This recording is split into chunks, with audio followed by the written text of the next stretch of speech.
એ video મજબૂત હતો હો પાછો. હા લો કરશનભાઈ કંકોત્રી કની હે ભાઈ નાથાલાલ શેઠની. નાથાલાલ શેઠનો છોકરો પૈણ તે તમને દીપાકર્ષણ ટીમને બધો આમંત્રણ. સરસ સરસ. તમે કોણ હો ભાઈ? હું એમનું મેનેજર હું. મને આપવાનું કીધું તું કંકોત્રી. કશો હતો નહીં હો, આવી જાઉં. લ્યો દીપા આમંત્રણ આવ્યું. હા ટીકા તાર તો જમવાનો મેળ પડી જશે. તાણ બરાબર. લેડો અમે ચોલ્લો કેટલો કરીશું ભાઈ? ચોલ્લો તો એટલે કરશનભાઈ તમે કે ચોલ્લો આપણે કરવો તો વ્યવસ્થિત કરવો.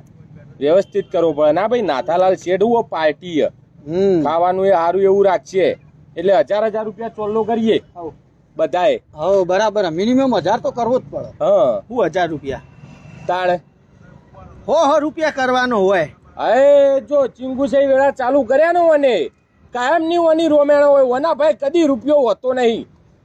એટલે કરવો પડે. નાથાલાલ શેઠ ની પત્રિકા ના સારું લાગે 100 રૂપિયા ચોલ્લો. ઈકણ બધા 50,000 રૂપિયા ચોલ્લા કરતા હશી. એમ નહીં, હમણાં આપણા 15 મોરી માધ્યાન ત્યો હતું આમંત્રણ. એનો છોકરો પહેણતો હતો બરોબર, તો એ આપણે કેટલો કર્યો તો? 100 રૂપિયા. એ આખી ટીમને જ બોલાયા હતા ને. ઓહ તો પછી નાથાલાલ ના 1000 રૂપિયા હાનો હોય? અલ્યા માધ્યાન ત્યો તો જમણવારમાં શું હતું? દાળ ભાત શાક ને મોહન થાળ. હવે એને એવી ડીશ રાખી હતી આપણે 100 રૂપિયા ચોલ્લો કર્યો. અને ઓને તો 1500 રૂપિયા આસપાસની તો ડીશ હશે. કોના ત્યાં તમે 100 રૂપિયા કરો તમારી આબરૂ જાય. લે આબરૂ જાય ખરેખર ભાઈ, વાત સાચી. એટલે ખાવાનું જોઈને આપણે આ હાથ ગયણો કરવાનો. તો હવે રાખે એવડું મોટું તો પછી એના જો કરવો પડે કે ચોલ્લો ભાઈ? આ હાથ ગયણાની સિસ્ટમ રહી એ વર્ષોથી ચાલતી આવી. એ શના માટે હ તમને ખબર હ? શેના માટે? પહેલાના જમાનામાં ગઈડીઓએ હે ને આ હાથ ગયણાની સિસ્ટમ એના માટે બનાવી હતી કે જે ભાઈના ઘેર પ્રસંગ હોય બરાબર, એ ભાઈને હે ને હાથ ગયણો કરીને બધા હગાવાલા થોડો ઘણો ટેકો કરે એના માટે. તો ટેકાની જરૂર કર માધાભાઈ નથી, નાથાલાલ શેઠના ટેકાની જરૂર જ નહીં. આ તો કરોડપતિ હ.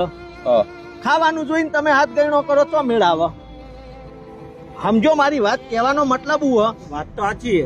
તું ડીશ જોઈ હવે ચલો ભાઈ માધાભાઈએ રાખ્યું દાળ ભાત શાક ને મોહન થાળ, પણ એ ખવડાવવાનો ભાવ જોવો પડે. એ નેનો મોણ હ. આપણે ઈના ત્યાં 1000 રૂપિયા ચોલ્લો કરવાની જરૂર હતી. 1000 બધાએ કર્યું હોત બધા ભેગા થઈને તો એના 5-7 હજાર એ ભેગા થયા હોત તો એના હે ને કોઈ મંડપ વાળાના ઢંકાઈ જોત કા કેટરસ વાળાના હાલવા તો એ જરૂર હતી. તું ઓય નાથાલાલ શેઠના ત્યાં તું 5000 ના 10,000 કર્યો તો શું મતલબ? અને ત્યાં આપણે જ્યાં હતા બરોબર માધાભાઈ ત્યાં એ વ્યક્તિએ બાજુમાં ઉભા રહીને આપણને મોહનથાળ પીરસીને આપણને પ્રેમ ભાવથી ખવડાવ્યું. ઓય ઓના રિસેપ્શનમાં જશો એ તો માણસ સ્ટેજ ઉપર હશે, કોણ આવ્યું ને કોણ જોઈને તો ખબર નહીં હોય. તો મતલબ શું આ ચોલ્લો કરવાનો? હાથ ગયણું કરો તો આપણે એવું સમજીને કરવાનું કે એ વ્યક્તિને ટેકો કરવાનો. આ તો તમે ખાવા જ્યાં બરોબર માધાભાઈના ત્યાં, હવે એને ચલો ભાઈ 1500નું તો નહીં રાશી પણ 150 વાળી તો એની ડીશ હતી ને. હા તો તમે શું ટેકો કર્યો? તમે 100 રૂપિયા હાથ ગયણો કર્યો અને 150-150ની ડીશો ઠોચી ગયા. તો અવળો આ તો તમે એને ટેકો કરવાની જગ્યાએ નુકસાનમાં નશો. હા ખાડામાં જો કે ના જો? ખાડામાં. તો ટેકો કરવાનો હો આપણે. કોઈએ આપણને આમંત્રણ આલ્યું હો તો આપણે ત્યાં જમવા જઈએ છીએ, એના પ્રસંગમાં ભાગીદાર બનીએ તો એને સપોર્ટ કરવાનો. હવે આવડા મોટા શેઠને શું સપોર્ટ કરશો તમે કયો? આવું જોઈને જવો તો શું મતલબ તમારો કયો? વાત તો સાચી હો દીપા તારી.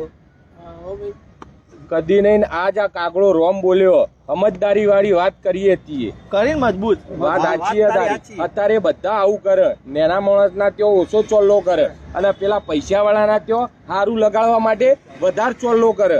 જેમ કે જરૂરત પેલા નેના માણસ ને જરૂર કને હ નેના માણસ ને હા તો ચોલ્લો ઈ વધારે ઈ કરવાની જરૂર. એટલે આપડા આથી અમારી ઓખો ખોલી. બરાબર તારી વાત સાચી. આપણો વૈકણે જે માધાભાઈ ત્યાં કર્યો ને એટલો જ ચોલ્લો કરીશું. અને હવે કોઈ નેના માણસ નું આમંત્રણ આવશે તો ઈ વધારે ચોલ્લો કરીશું. હવે સમજ્યા વાત? હા પણ હું એ નહીં કરું યાર, કારણ કે હકીકતમાં મારા જોડે પૈસા નહીં યાર, એટલે હું આવી સલાહ આલી. આ કાયમ લુખો જ રહેવાનો. વાત તો સારી કીધી પણ પૈસા બાબત તો લુખો જ છે. ના પણ સમજવા જેવી વાત કરીએ ભાઈ, વિચારવા જેવી વાત છે. હવે પ્રસંગો આવશે આપણે બધાને આમંત્રણ, આપણે તો આખી ટીમને જ આમંત્રણ હોય. એટલે આખી ટીમને આવું વિચારીને જ આપણે તો હાથ ગયણું કરવાનું થાય. પાક્કું પાક્કું. માપનો મોણા હોય ઈ કણ વધારે કરવાનું જોઈને નહીં કરવાનું, માણસ જોઈને કરવાનું. એમ ભાવથી એને આપણને ખવડાયું બોલાયા. આ કંકુતરી બીજાના હાથ જોડે મોકલી પેલા માધાભાઈ રૂબરૂ આપણા જોડે આવીને બેઠા હતા અને કહેતા હતા કે બધા ભાઈ આવજો. તો બરાબર. આ મહત્વનું હો. હા સમજ્યા વસ્તુ? પાકું પાકું. હવે એ ભૂલ નહીં કરવાની. જેને જરૂરત હોય ઈ ચોલ્લો વધારે કરવાનો. બસ તને ભલે શેઠ રહ્યા પણ 100 રૂપિયા કરવા તોય મારા તું કરી દેજે. મારા જોડે હોય નહીં માર ભાઈ. લે હળો તા